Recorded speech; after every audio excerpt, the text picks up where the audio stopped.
बिस्मिल्लाहिर्रहमानिर्रहीम, अस्सलाम वालेकुम।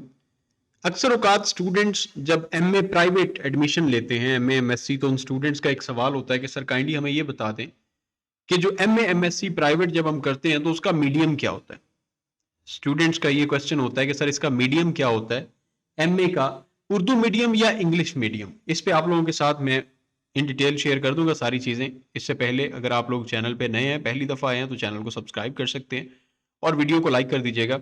जितने भी स्टूडेंट्स एमए प्राइवेट करना चाहते हैं, जैसा कि पंजाब यूनिवर्सिटी में इंशाल्लाह ताला एडमिशन ओपन हो जाएंगे, रजिस्ट्रेशन हो रही है, तो तमाम तर स्टूडेंट्स का ये सवाल है कि sir MA private medium Urdu और इंग्लिश, ये अभी रिसेंटली भी कमेंट एक आया हुआ है।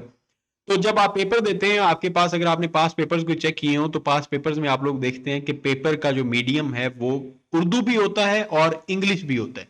जैसा कि यहां पे हम सर्च कर लेते हैं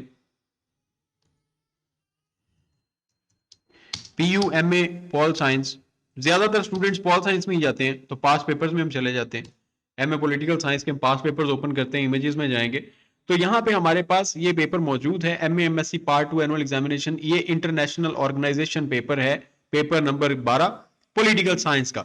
बैनुल अक़वामी बरादरी, बैनुल अक़वामी तंजीम के मायने इब्तिदा और अफजाइश पर नोट लिखें। Discuss principles and objectives of United Nations, examine the meaning, origin and evolution of international organization. अक़वाम मुत्तहिदा के असूल, यूनाइटेड नेशंस के मकासद और असूल क्या है। सिक्योरिटी काउंसिल की साख, ढांचे और किरदार को बयान करें। Discuss the composition, structure and role of UN security council. तो जब आप लोग पेपर में जाते हैं तो पेपर आपका उर्दू मीडियम में भी होता है और इंग्लिश मीडियम में भी होता है। अब आप लोगों ने तैयारी किस के मुताबिक की हुई है?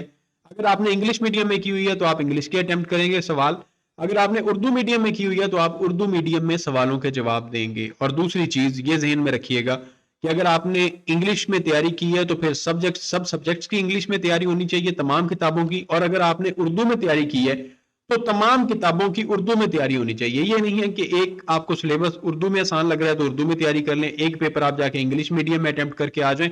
ऐसा बिल्कुल नहीं करना। आप लोग जब तैयारी करेंगे तो आप लोगों ने अगर उर्दू मीडियम में तैयारी करनी है तो उर्दू में ही तैयारी करें, और अगर इंग्लिश मीडियम में तैयारी करनी है तो इंग्लिश मीडियम में ही तैयारी करें। ये 2012 के यहाँ पे पेपर है, सियासियात साल अव्वल, अफलातून की दूसरी बेहतरीन रियासत का अरस्तु की बेहतरीन रियासत से तकाबल पेश करें। Compare Plato's second best state with Aristotle best state.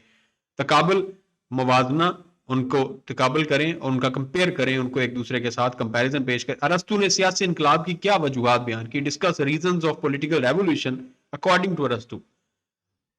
मैकॉली की प्रिंस का तनकीदी जायजा लें। क्रिटिकली इवेलुएट, तनकीदी जायजा जब आपने लेना है तो वहां पे फिर आपने इवेलुएट करना है उन्हें, ठीक है।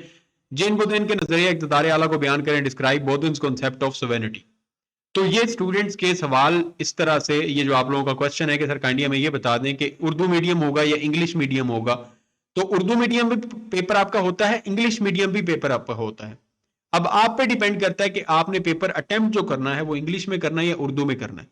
और ये पेपर उन स्टूडेंट्स के लिए है जो आर्ट्स के सब्जेक्ट्स रखते हैं। और जो एमए इंग्लिश वाले स्टूडेंट्स होते हैं वो ये चीज ना सोचें कि आप लोगों का पेपर उर्दू में होगा, क्योंकि आप लोग एमए इंग्लिश कर रहे हैं तो एमए इंग्लिश का होगा। और अगर आप एमए उर्दू कर रहे हैं तो फिर उर्दू का ही होगा, उसमें इंग्लिश नहीं होगी। ये दो सब्जेक्ट्स छोड़ के बाकी तमाम तर सब्जेक्ट्स में इंग्लिश और उर्दू, आपके पास दो ऑप्शंस होती हैं, उनमें से आपने अडॉप्ट करना होता है कि आप उर्दू मीडियम करने जा रहे हैं या इंग्लिश मीडियम करने जा रहे हैं। अल्लाह ताला आप सबका हामी नासिर, अल्लाह ताला आप सबको कामयाबियां अता फरमाए। अपने चैनल का ख्याल रखिएगा, दुआओं में याद रखिएगा। अल्लाह हाफिज।